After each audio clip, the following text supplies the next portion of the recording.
So hi, I'm posing the question, should the insanity defense be outlawed? The reasons for potentially outlawing the insanity defense might be that insanity is not something that can be objectively proven. That is, unlike most medical conditions that can be objectively diagnosed using pathophysiological or histopathological methods. Insanity is not something that can be objectively diagnosed using physical tests. Insanity is generally testified to be present from like a psychologist with a PhD or a psychiatrist that is a medical doctor. So yeah, reasons for outlawing it would be that it can't be objectively diagnosed using physical methods. Additionally, those who use it are probably either giving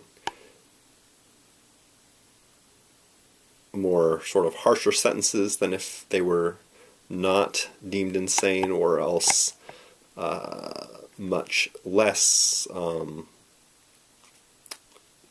significant punishments than if they were not deemed insane. So it could either be too strong or too soft on the punishment. It's applied unevenly. For example, those who would say that who are in the Middle East and who do religious-based terrorism are defined as terrorists.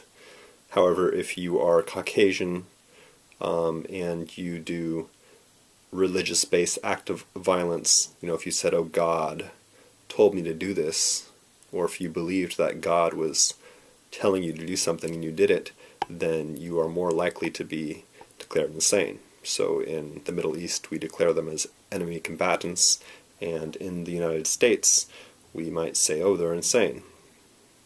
And certainly this is not in all cases, but more than not on average from my anecdotal understandings.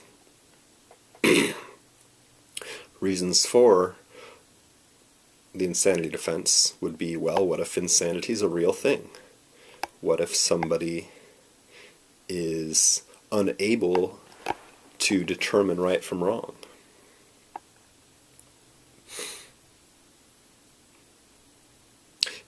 And ultimately, does that stand up?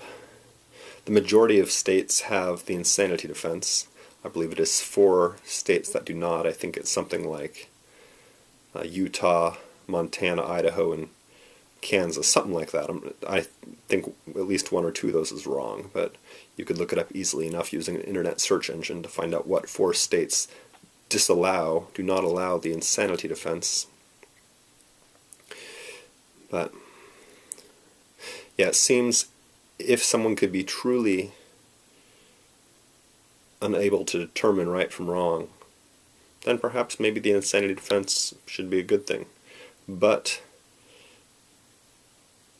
there's really no way of objectively, truthfully, accurately determining that, it seems. So I personally would likely err on the side of saying we should ban the insanity defense, just like Thomas Szasz, the psychiatrist who passed away in 2012, did. But yeah, should we outlaw the insanity defense? Do we want to live in a more just society? And of course, if somebody does a crime and is put in prison, they shouldn't be subject to cruel or inhumane conditions. Prison should not be a cruel or inhumane place, but it should certainly be a punishment in the sense of you are deprived of the liberty and freedom that one is able to enjoy when not being in jail or in prison, to keep society orderly and to remove dangerous individuals from having from society, at least temporarily. So I think this is an important question to consider, and I think to just not think about it is not being fully responsible. So I hope you think about this question. I hope you read some of the books that psychiatrist Thomas Szasz wrote, like Insanity, the Idea and Its Consequences, In the Myth of Mental Illness, and Psychiatric Slavery. So yeah, I'll end this here. Thanks for watching. Please subscribe, watch my other videos, visit my websites, and have a wonderful morning, evening, afternoon, or night, whenever and wherever you may be.